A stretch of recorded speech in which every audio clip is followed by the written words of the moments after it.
ভবানীপুৰ সৰ্বসমষ্টি। কি নাম আপোনাৰ? শুকুৰ আলী। কোন দলৰ পৰা? নিৰ্দলীয় কেণ্ডিডেট। নিৰ্দলীয়। কেনেধৰণৰ পৰিকল্পনা?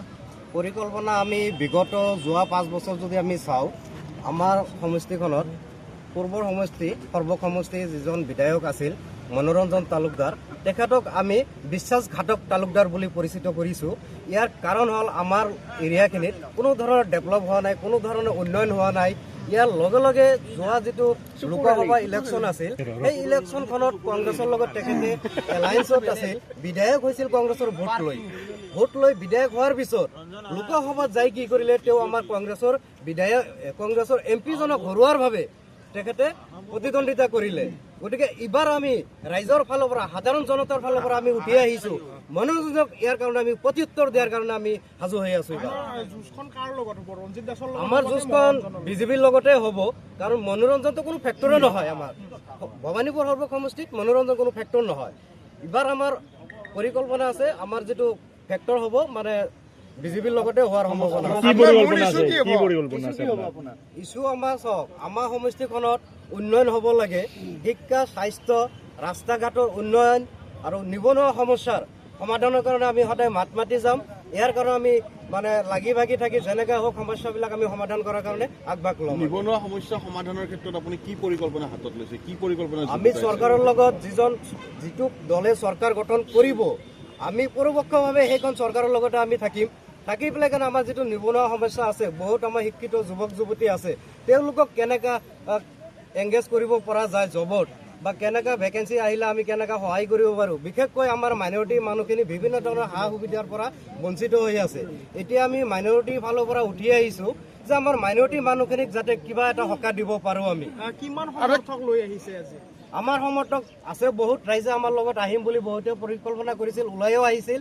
আমি আজি তেওঁলোকক আমি কৈ আহিলোঁ, যিহেতু আমাৰ সন্মুখত অহাকালি ঈদ আছে, গতিকে আমি তেওঁলোকক কষ্ট দিব খোজা নাই যে আমি নমিনেশ্যনখন দিবৰ কাৰণে আমি বেছি মানুহ যাব নালাগে, আপোনালোকে নিজৰ পৰিয়ালত আপোনালোকে কামত ব্যস্ত থাকক। ঈদখন পাৰ হৈ যোৱাৰ পিছত আমি সকলোৱে দলবদ্ধ হৈ আমি ইলেকশ্যনত যুঁজিম। কি নাম আপোনাৰ নামটো? শুকুৰ আলী। বিগত 5টা বছৰত মনোৰঞ্জন তালুকদাৰে আপোনাৰ দৃষ্টি কোনো ধৰণৰ কামে নকৰিল নেকি? আমাৰ সমষ্টিখনত চাওক, আমাৰ যিখন নিচুকা, তাৰপিছত বক্ৰিগুৰি, বৰপেটা ৰোডত এইবিলাক এৰিয়াত কোনো ধৰণে কামেই কৰা নাই। আমি কিছুমান ৰাস্তা ঘাটৰ কাৰণে তেখেতক আমি দাবী জনাইছিলোঁ, সেই ৰাস্তাবিলাক হোৱা নাই। বিশেষকৈ আপোনালোকে এটা বস্তু ভালকৈ জানে, চৰ্চাত আহিছে, তেখেতে এনেকুৱা এজন বিধায়ক আছিল, নাৰিকল ভাঙাত ব্যস্ত হৈ আছিল। সাধাৰণ এটা নাৰিকল ভাঙাৰ কাৰণে তেওঁ এনেকুৱা ক্ষোভ আহিছে ভিতৰত, নাৰিকল ভাঙিব লাগে। আৰে বাবা, আপুনি যদি বিধায়ক, আপুনি যদি ৰাস্তাখন লৈ আহিছে, আপোনাৰ লগত আপোনাৰ DC হওক, ইঞ্জিনিয়াৰ হওক, সকলো দলত আপুনি লগত ৰাখি পেলাই আপুনি উদ্বোধন কৰক, আপুনি নাৰিকলখন ভাঙক। আপুনি নাৰিকলখন ভাঙিব পৰা নাই, আপুনি ৰঞ্জিত দাস ডাঙৰীয়াক আপুনি দোষাৰোপ কৰি আছে। আৰে তেখেতৰ ৰুলিং পাৰ্টিৰ ML হয়, মন্ত্ৰী হয়, তেখেতেতো নাৰিকল ভাঙিবই। আপোনাক কিয় ভাঙিব দিব? তেখেতৰ ৰাস্তাখন অনাৰ কাৰণে তেখেতৰ এটা অৱদান আছে। ৰঞ্জিত দাস ডাঙৰীয়া এখন প্ৰেছ মিটত কিছু নথি পত্ৰ দাঙি ধৰি কৈছিল, এইখন ৰাস্তাৰ কাৰণে মই অমুকত এপ্লিকেশ্যন দিছিলোঁ, তমুকত এইটো কাম কৰিলোঁ, মুখ্যমন্ত্ৰীক লগ ধৰিলোঁ, এনেকুৱা বিভিন্ন ধৰণৰ প্ৰমাণ সহকাৰে প্ৰেছ মিটত তেখেতে উল্লেখ কৰিছিল। মনোৰঞ্জন ডাঙৰীয়া যদি সেইখন ৰাস্তা লৈ যদি নিজাববীয়াকৈ কোনো ধৰণৰ পদক্ষেপ লোৱা আছিল, তেতিয়াহ'লে তেখেতে সেইখন প্ৰমাণ সহকাৰে প্ৰেছ মিটৰ আগত দাঙি ধৰিব লাগিছিল, কাৰণ তেখেতে সেই বস্তুটো দাঙি ধৰিব পৰা নাই। গতিকে তেখেতে নাৰিকল ভাঙাত ব্যস্ত হৈ আছে। কিমান ভোট পাব আপুনি? সৰবগা আৰু ভবানীপুৰ সমষ্টিৰ নাৰিকলখন কোনে ভাঙিব? এইবাৰ চাওক, সমষ্টিখন যিটো নেকি ভবানীপুৰ সমষ্টিত আমি পূৰ্ণভাৱে আশাবাদী। আমি ৰাইজে আমাক ভোট দিব, আমি বিজয় হ'ম। আমি জয়যুক্ত হোৱাৰ পিছত সমষ্টিখনত উন্নয়নৰ কাৰণে যিটো প্ৰথম কাম আমি আৰম্ভ কৰিম, তেখেতক আমি প্ৰাক্তন ML হিচাপে ইনভাইট কৰি পেলাই আমি নাৰিকলটো ভাঙিব দিম। কাৰণ তেখেতৰ মনৰ ভিতৰত এটা ক্ষোভ আছে, নাৰিকল ভাঙিব পৰা নাই।